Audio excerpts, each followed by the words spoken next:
sauter, nous n'allons pas prendre tout. Des Chroniques 20, du 1er au 21e verset. J'ai lu au nom du Seigneur. Après cela, les fils de Moab et les fils d'Ammon, et avec eux, avec ceux des Moabites, marchèrent contre Josaphat pour lui faire la guerre. On vint en informer Josaphat en disant: une multitude nombreuse s'avance contre toi depuis l'autre côté de la mer, depuis la Syrie. Et ils sont à Hatzatson Tamar, qui est à Kédi. Amen. On vient annoncer à Josaphat qu'il y a des multitudes qui arrivent. Il y a des gens, il y a des nations qui se sont rassemblées là-bas pour venir te combattre. Donc toi tu es ici, mais de l'autre côté, il y a des gens qui forment des projets contre toi pour te détruire, pour t'écraser. Vous savez, Josaphat était un roi qui marchait dans le principe de Dieu. Il était un roi qui craignait l'Éternel. Il était roi en Juda et il marchait selon les préceptes, les orientations, les directives de Dieu. C'est-à-dire c'était un Dieu, un roi qui avait plus les cartes de Dieu. Sa façon d'être, sa façon de gouverner, de diriger, plaisait à l'Éternel et Dieu l'aimait beaucoup. Parce que c'était un homme qui craignait Dieu. Mais malgré la crainte de l'Éternel que Josaphat avait, cela n'avait pas empêché que de l'autre côté les ennemis complotent contre lui. Amen. Malgré la vie de sanctification que Josaphat avait, mais cela n'avait pas empêché l'ennemi de comploter, de chercher à ôter sa vie, à les détruire. Amen.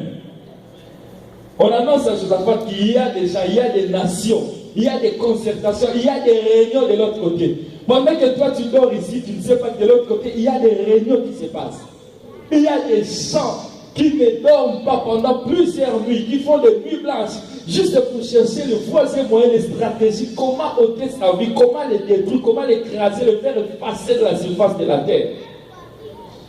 Mais j'ai une bonne nouvelle pour quelqu'un, pour te dire que même quand toi tu dors là, il y a un bon berger qui ne dort ni ne sommeille. Il est là au-dessus, en train de surveiller, de contrôler tout. Amen. Il ne sera jamais surpris. Et toi, tu ne seras jamais surpris parce que tu dépends de lui. Amen. Verset 3e. Dans sa frayeur, Josaphat se disposa à chercher l'Éternel. Et il publia un jeûne pour tout Juda. Il arrive des fois, tu marches dans la crainte, dans la sanctification, tu passes le temps dans la prière, jeûne et autres. Mais quand tu attends, quand tu vois certaines réalités, c'est la sème un peu de la panique, trouble. Des fois, tu perds courage. C'est un peu de la peur. Et tu te questionnes, tu te poses des questions. Mais Seigneur, qu'est-ce qui se passe? Josaphat craignait Dieu. Il avait une bonne intimité avec Dieu. Il faisait tout ce que Dieu lui demandait de faire. Il marchait selon les principes, les orientations, les directives de Dieu. Mais lorsqu'il a appris cette nouvelle ce jour-là, Josaphat a bougé. Est-ce qu'il y a des choses qui te font bouger? Tu attends, on te dit quelque chose, tu trembles, mais Seigneur, qu'est-ce qui se passe? Pourquoi moi? Oui, toi, parce que tu appartiens à l'Éternel. Et le diable ne te laissera pas à l'aise, parce qu'il sait que tu appartiens à l'Éternel. Amen. Et dans sa crainte, dans sa frayeur, il publia un jeûne. Il y a des fois où nous entrons dans le jeûne juste par panique. Parce que tu as eu peur, tu as écouté une nouvelle, ça t'a troublé, on t'appelle de l'Afrique, la famille, quelqu'un est malade, voilà ce qui se passe. Et dans ce trouble-là, directement, tu entres en prière, en chair. Seigneur, tu es où? Qu'est-ce qui se passe? Amen. Amen. Mais j'aimerais te dire une chose. La Bible dit que le malheur peut aussi atteindre les justes.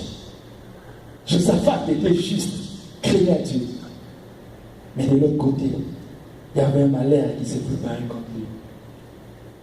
Le malheur peut aussi atteindre celui qui passe le temps dans la prière, celui qui chaîne les malheurs. mais la finalité. La Bible dit, vaut mieux la fin d'une chose que son commencement.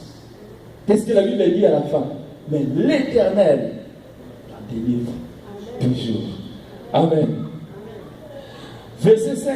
Josaphat se présenta au milieu de l'assemblée de Juda et de Jérusalem, dans la maison de l'Éternel, devant le nouveau parvis. Et il dit, Éternel, Dieu de nos pères, n'es-tu pas Dieu dans les cieux?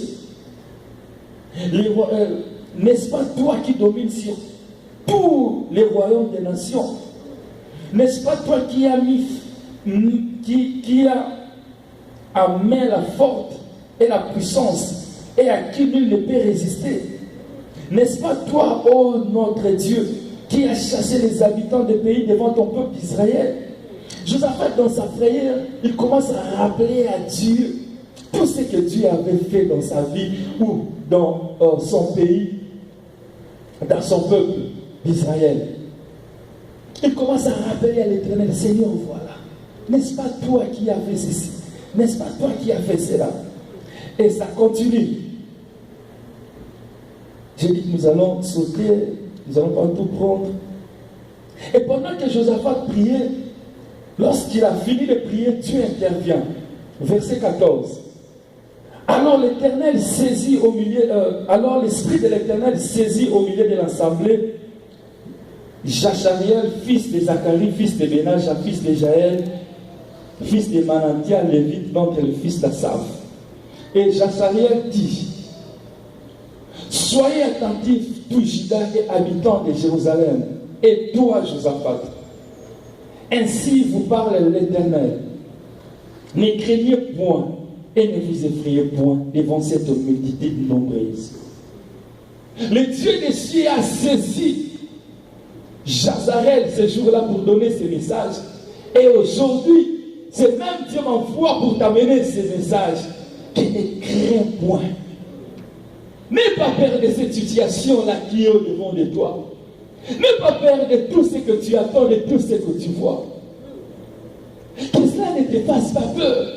Que cela ne te pousse pas à effacer toutes les promesses que Dieu t'a faites. Vous savez, des fois, lorsque nous traversons des moments difficiles, des fois, lorsque les attaques, les combats arrivent, donc nous oublions tout ce que Dieu nous avait dit. Nous effaçons les problèmes, nous poussent à effacer les promesses de l'Éternel. Mais ce soir, Dieu te dit, n'efface pas les promesses.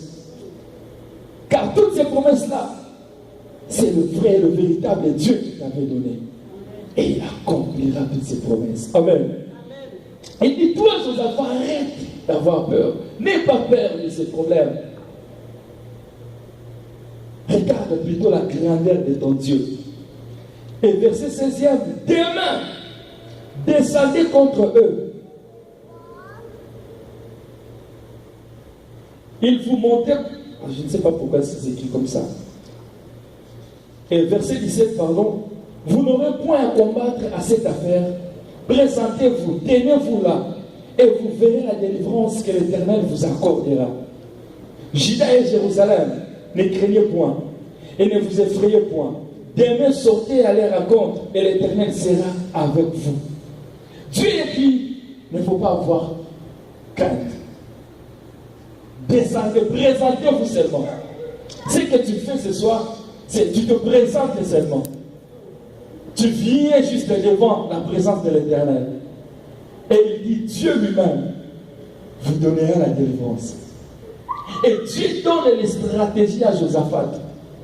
Mais lorsque Josaphat descend sur le terrain, c'est ça le point, c'est sur base de ce point que nous allons prier. Verset 20. Le lendemain, ils se mirent en marche de grand matin pour le désert de Tekoa. Ça dit, Josaphat, au départ, il avait peur. Il a cherché l'Éternel, Dieu se révélait. Et il s'est appuyé sur cette parole. Il a fait confiance à la parole de Dieu. Et le matin, il s'est levé très tôt le matin pour descendre dans l'Éternel. Lui qui, au départ, avait peur de ses adversaires, mais parce qu'il a cherché Dieu. Et Dieu s'est révélé, il a fait confiance. Parce que c'est step by step. Tu as peur, tu cherches Dieu. Dieu se révèle. Il faut maintenant faire confiance à cette parole pour affronter cette réalité. Amen. Des fois, nous cherchons Dieu quand il y a un problème, mais quand Dieu parle, nous avons du mal à faire confiance à cette parole. Nous regardons plutôt la grandeur de ce problème. On a comme l'impression que Dieu a parlé, mais c'est problème. Amen. Oh, c'est cette confiance-là qui pousse Dieu d'agir maintenant dans nos vies. Josaphat fit confiance à la parole de l'Éternel et le matin, il descend sur le terrain. Il descend avec le militaire pour aller combattre les ennemis. Ce n'était pas une nation, une seule nation. Il y avait 2-3 nations réunies contre Juda. Qu'est-ce qui se passe lorsque Josaphat descend sur le terrain? Dans sa première ligne, nous allons lire: à l'heure départ, Josaphat se présenta et dit: écoutez-moi, Juda et habitants de Jérusalem. Confiez-vous à l'Éternel votre Dieu et vous serez affermis. Confiez-vous à ses prophètes et vous réussirez. Puis, d'accord avec le peuple, il nomma des chantres qui, revêtus d'ornements sacrés et marchant devant l'armée, célébraient l'Éternel et disaient: louez l'Éternel car sa miséricorde dure à toujours. C'est-à-dire, Josaphat descend sur le terrain. Maintenant, dans la première ligne, lorsque vous descendez dans un champ de bataille, on mettait des vaillants soldats. Et c'était comme ça, ainsi de suite. Et le vaillant, on le mettait dans la première ligne pour combattre l'adversaire, repousser l'adversaire et faciliter le chemin à ceux qui viendront après. Amen. Amen. Les vaillants étaient toujours placés sur la première ligne. C'est comme ça la stratégie du combat. J'ai parlé avec un militaire dernièrement, il m'a dit: c'est comme ça si ça se passe avec les unités. Il m'a expliqué les unités de l'armée ici aux États-Unis, et puis il m'a dit: quand il y a une guerre, il y a des Air Force qui bombardent dessus, et après il y a les Navy qui bombardent aussi, et après cela il y a comment on les appelle, ceux qui descendent sur le terrain là, comment on l'appelle, les Marines. Il dit après il y a le Marines qui descend pour balayer le terrain. Après c'est Army c'est comme force terrestre qui viennent après pour calmer la situation, prendre le contrôle du terrain. Moi j'ai dit: ah, c'est comme ça que ça se passe. Il dit oui. Et c'est comme ça, dans la première ligne, on met souvent les vaillants hommes. Mais Josaphat maintenant sur sa première ligne, au lieu de mettre les vaillants soldats, lui il met les chantres. Amen. Au lieu de mettre le vaillant soldat d'Israël, des Juda, sur la première ligne pour combattre leur adversaire, mais Josaphat met les chantres. Et tous les soldats se placent derrière les chantres. Mais qu'est-ce que les chantres avaient à main? Est-ce que les chantres avaient des flèches? Non. Les fanfares, les tambourins. Mais comment peux-tu placer les chantres sur la première ligne alors que vous êtes sur le champ de bataille? Au lieu de mettre le vaillant héros devant, mais toi tu mets les chantres. Et tous les soldats derrière.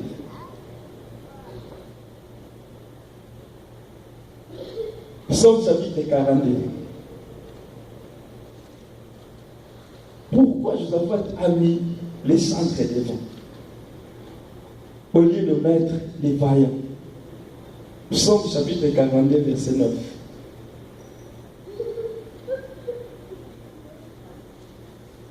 Psaume 42, verset 9 à 12.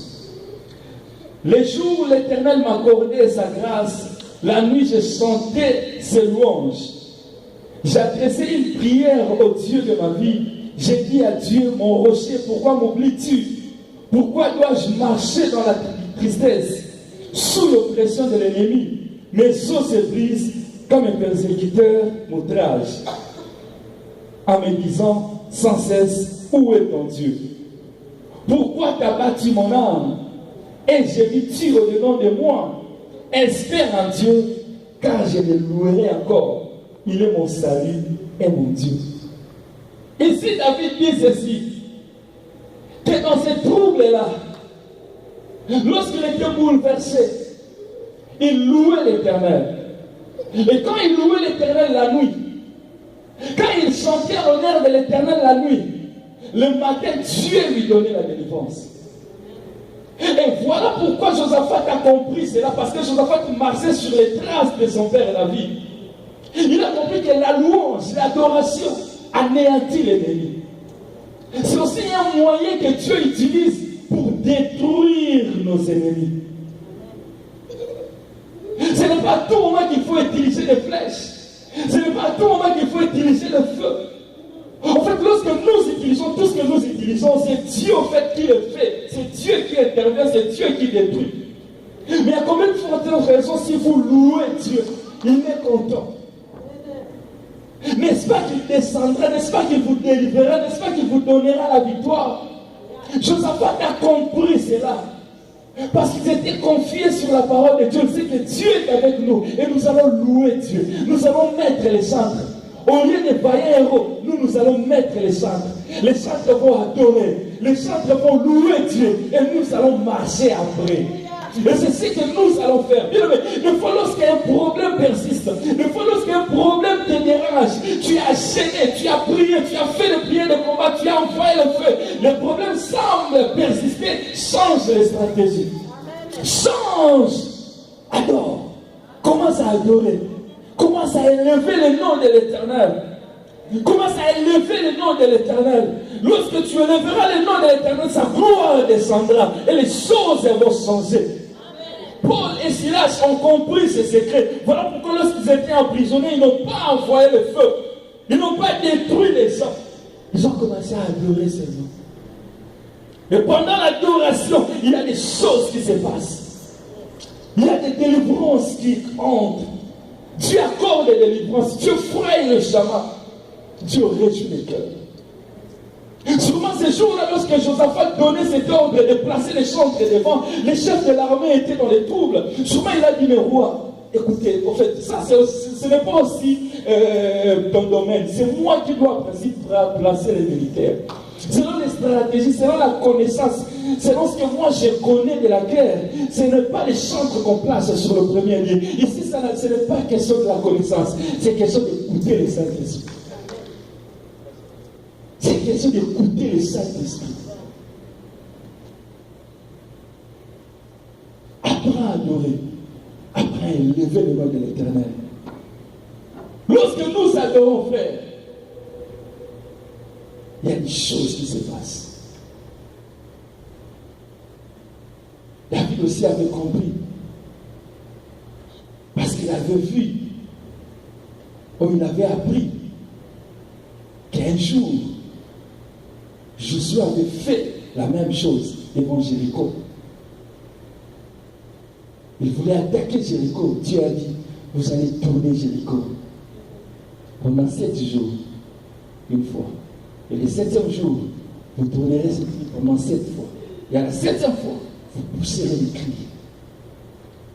Vous élèverez le nom de l'Éternel et la gloire descendra. C'est ce que nous voulons faire ce soir.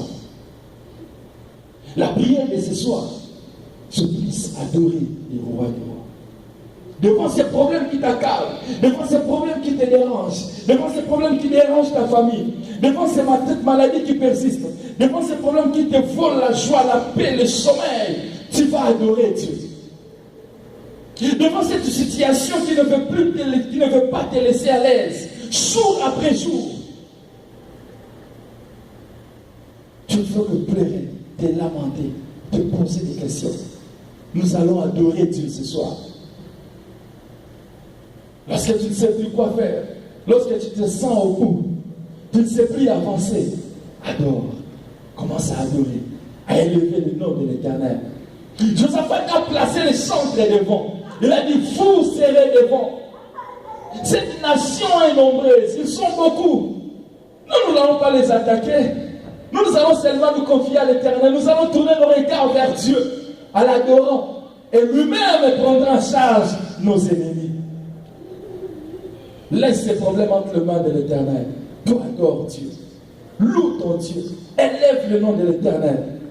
Et sa gloire descendra. Ta situation changera. Ces problèmes-là te laissera. Tu verras la gloire de Dieu. Est-ce que quelqu'un croit cela? Est-ce que quelqu'un croit que la louange et l'adoration peut changer les choses dans sa vie? Est-ce que quelqu'un croit que la louange et l'adoration peut changer les choses dans sa famille?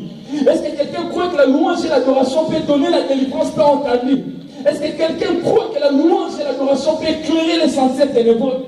Est-ce que quelqu'un croit que la louange et l'adoration peut donner solution à ces problèmes qui vous dérangent, qui vous rongent pendant plusieurs années? Est-ce que quelqu'un croit que la louange et l'adoration peut lui donner la paix, la joie, peut faire renaître encore la confiance, l'amour de Dieu à lui? Est-ce que quelqu'un croit que la louange et l'adoration peut changer les choses dans sa vie? Nous allons prier. Nous allons prier, bien-aimés. Nous allons beaucoup plus adorer ce soir. Louer le nom de l'Éternel. Vous savez, quand il s'agit de louer et d'adorer Dieu, des fois on n'a pas les sujets. Mais tout dépend de l'expérience personnelle. Tout dépend de l'expérience personnelle, chacun avec son Dieu.